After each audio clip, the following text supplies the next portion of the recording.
Informasi berikutnya pemirsa, pasca mogok perjualan selama 3 hari, para pedagang daging sapi di Jabodetabek dipastikan akan kembali berdagang mulai hari ini. Peternak sapi juga diminta untuk segera melakukan pengiriman ke Jakarta tanpa dikenakan biaya apapun saat pengiriman. Nah, ini bicara soal naiknya harga daging sapi sebenarnya sudah berulang kali terjadi. Lantas, apa yang menjadi penyebabnya dan bagaimana cara mengatasinya? Berikut laporan khas Redaksi Pagi. Roketnya harga daging sapi di tingkat agen membuat para pedagang sapi di Jabodetabek sepakat melakukan aksi mogok berjualan sejak Rabu lalu. Kondisi ini membuat sejumlah pembeli kelabakan, terutama para pedagang makanan dari hasil olahan daging sapi. Sebelum tidak ada pemberitahuan dari para pedagang ini kalau hari ini berhenti berjualan. Saya prank aja nggak tahu. Jadi gimana? Nggak bisa jual martabak dong kalau nggak ada dagingnya, Pak? Sekarang libur. Libur dulu. Iya. Ya gitu aja. Minta toleransinya. Tukang daging lagi pada demo. Disuruh nutup.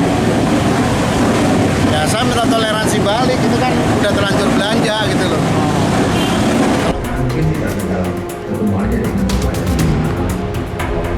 Pasca mogok berjualannya para pedagang daging di Jakarta dan beberapa daerah penyangga, Kadin DKI Jakarta bersama DPP dan DPD Asosiasi Pedagang Daging serta sejumlah pelaku usaha Kamis siang menggelar rapat konsolidasi.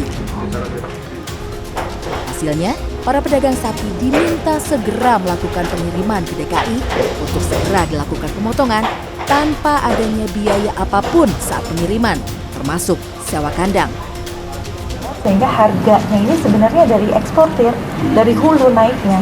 Nah saat ini ada kenaikan itu membuat pedagang kaget karena tidak disadari kita sangat tergantung kepada pihak luar. Nah harapannya tadi yang disampaikan oleh Ketua APDI Pak Haji Nurdin bahwa pemerintah juga akan memfasilitasi kandang yang gratis untuk di DKI Jakarta, khususnya di Dharma Jaya. Itu harapan dari kami dan insya Allah malam ini sudah ada yang mulai beroperasi.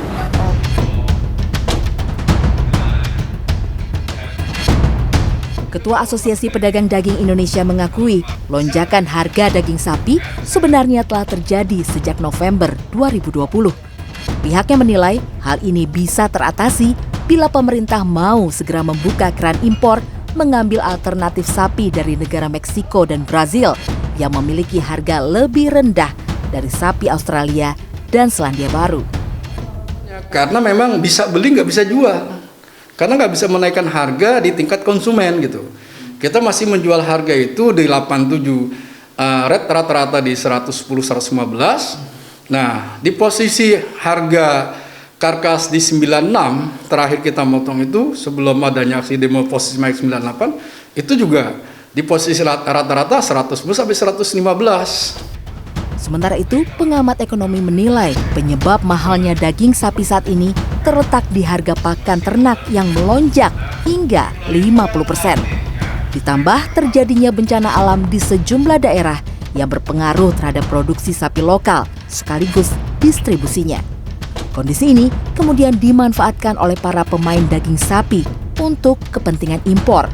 Faktornya natural karena bencana alam tadi kenaikan harga pakan iya, tapi ada juga yang memanfaatkan situasi untuk mendapatkan izin atau rekomendasi impor yang sebenarnya kita masih bisa produksi di dalam negeri. Tapi ini sengaja diciptakan situasi sehingga Indonesia terus bergantung, khususnya pada sapi impor dari negara-negara yang produksinya surplus. Lebih lanjut, Yudhistira menilai jumlah pemain daging sapi sebenarnya tidak terlalu banyak dan bisa dilacak oleh Komisi Pengawas Persaingan Usaha atau KPPU. Dari pelacakan ini bisa diketahui bagaimana kecukupan stok, relasi antara para pemain dengan peternak sapi lokal dan pedagang lokal, serta keuntungan yang mereka dapatkan.